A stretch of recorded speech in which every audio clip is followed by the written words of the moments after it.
Tahukah Anda, ada sebuah masa dalam sejarah, ketika umat Islam berdiri sebagai peradaban terkuat di dunia? Sebuah kekuatan yang lahir dari padang pasir, tanpa modal besar, tanpa teknologi modern, namun dalam beberapa dekade saja, mampu membuat dua kekaisaran terbesar dunia, Romawi dan Persia, bertekuk lutut.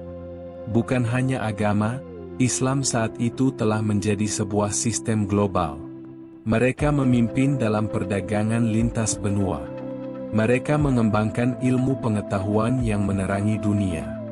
Mereka membangun kota-kota megah dengan perpustakaan, rumah sakit, dan pasar yang sibuk.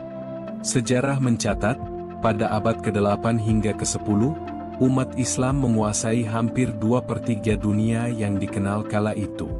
Tetapi anehnya, kisah luar biasa ini jarang sekali kita dengar di bangku sekolah. Apakah fakta ini sengaja disembunyikan? Ataukah kita memang lalai merawat sejarah kita sendiri? Sebelum kita masuk lebih dalam, jangan lupa tekan tombol subscribe, aktifkan lonceng notifikasi, dan share video ini, supaya lebih banyak orang tahu bahwa Islam pernah berdiri sebagai peradaban terbesar di dunia. Awal perjalanan. Semua bermula di sebuah kota kecil bernama Mekah. Di sanalah Rasulullah menerima wahyu pertama. Awalnya beliau dan para sahabat ditindas, dihina, bahkan disiksa. Tapi mereka tetap teguh. Hijrah ke Madinah adalah titik balik. Di Madinah, Islam berubah dari sekedar ajaran spiritual menjadi sebuah sistem masyarakat. Ada pemerintahan, ada hukum, ada ekonomi, ada militer. Inilah pondasi sebuah peradaban. Setelah Rasulullah wafat, kepemimpinan jatuh ke tangan Khulafaur Rasyidin. Abu Bakar As-Siddiq menjaga fondasi dengan menumpas pemberontakan di Jazirah Arab melalui Perang Riddah. Umar bin Khattab membawa Islam ke masa ekspansi besar.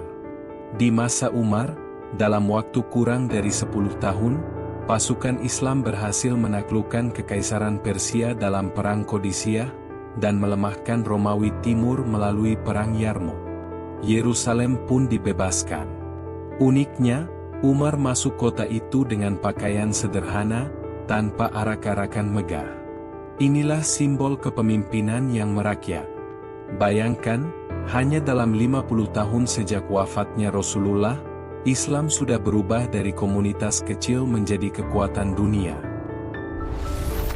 Ekspansi besar. Setelah Khulafaur Rasyidin, berdirilah dinasti Umayyah. Mereka membawa Islam ke masa ekspansi paling luas. Di barat, pasukan Muslim menyeberangi laut, menaklukkan Spanyol pada tahun 711 di bawah kepemimpinan Torik bin Ziyad. Kisahnya terkenal. Setelah mendarat, Torik memerintahkan kapal dibakar. Ia berkata, "Laut di belakang kalian, musuh di depan kalian. Tidak ada jalan kembali kecuali kemenangan." Pidato itu membakar semangat, dan Spanyol pun jatuh ke tangan Islam. Di timur, wilayah Islam merambah India, bahkan mencapai perbatasan Tiongkok. Pertempuran Talas pada tahun 751 Masehi menjadi momen penting. Di sana, umat Islam bertemu pasukan Tiongkok, dan setelahnya banyak teknologi, termasuk pembuatan kertas, berpindah ke dunia Islam. Di utara, Mediterania hampir sepenuhnya dalam kendali Muslim. Kapal-kapal Islam menguasai jalur perdagangan, menjadikan laut sebagai milik mereka. Tak hanya soal wilayah, Andalusia menjadi pusat peradaban baru. Cordoba punya jalan-jalan berlampu ketika kota-kota Eropa masih gelap gulita. Ada ratusan perpustakaan, rumah sakit, dan pusat ilmu. Lalu, dinasti Abbasiyah mengambil alih. Baghdad berdiri sebagai mercusuar dunia. Ilmuwan Muslim menguasai astronomi, kedokteran, matematika, filsafat, hingga teknologi. Al-Khawarizmi menemukan konsep algoritma yang hari ini jadi dasar komputer. Ibnu Sina menulis Al-Hanun fi Al-Tib, ensiklopedia kedokteran yang jadi rujukan Eropa ratusan tahun. Pada masa ini, umat Islam bukan sekedar penakluk, tapi juga pencipta peradaban. Hampir menguasai. Namun pertanyaan muncul, kalau begitu luas, mengapa kita katakan hampir? Karena meski ekspansinya luar biasa, ada beberapa batas. Di Eropa, Islam sempat masuk Prancis. Tahun 732 Masehi, di Perang Tours, atau Poitiers, pasukan Muslim dipukul mundur. Sejak itu, ekspansi ke Eropa Barat berhenti. Di Asia, pasukan Muslim memang sampai ke India, tapi menghadapi perlawanan besar dari kerajaan lokal. Di Tiongkok, hubungan lebih banyak dalam bentuk diplomasi dan perdagangan, bukan penaklukan penuh. Di Afrika, ekspansi hanya sampai Maroko dan sebagian Afrika Utara. Gurun luas dan kondisi geografis menjadi penghalang. Selain faktor eksternal, ada juga faktor internal. Umat Islam mulai terpecah. Dinasti Umayyah dan Abbasiyah saling berebut kekuasaan. Di Spanyol, muncul kerajaan-kerajaan kecil Muslim yang bersaing satu sama lain. Inilah alasan mengapa sejarah mencatat, umat Islam hampir menguasai dunia, tapi tidak sepenuhnya. Bayangkan seandainya perpecahan tidak terjadi, bisa jadi peta dunia hari ini sangat berbeda. Mengapa fakta ini jarang dibahas? Sekarang mari kita tanya, mengapa kita jarang mendengar kisah luar biasa ini? Jawabannya, sejarah ditulis oleh pemenang. Ketika Eropa bangkit dengan Renaissance, mereka lebih suka menulis kisah kejatuhan Islam, bukan kejayaannya. Mereka menyebut abad pertengahan sebagai abad kegelapan, padahal bagi dunia Islam, itulah abad keemasan.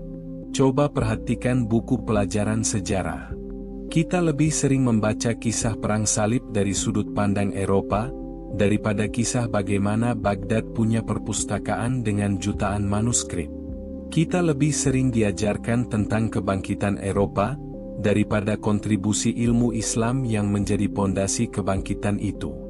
Sejarawan besar Barat, Edward Gibbon, bahkan mengakui kebangkitan Islam adalah sesuatu yang menakjubkan, tapi narasi itu jarang masuk kurikulum. Mengapa? Karena jika generasi muda tahu bahwa Islam pernah memimpin dunia dengan ilmu, mereka akan punya semangat untuk mengulanginya. Dan inilah rahasia yang seolah disembunyikan, bahwa dunia modern berdiri di atas bahu peradaban Islam.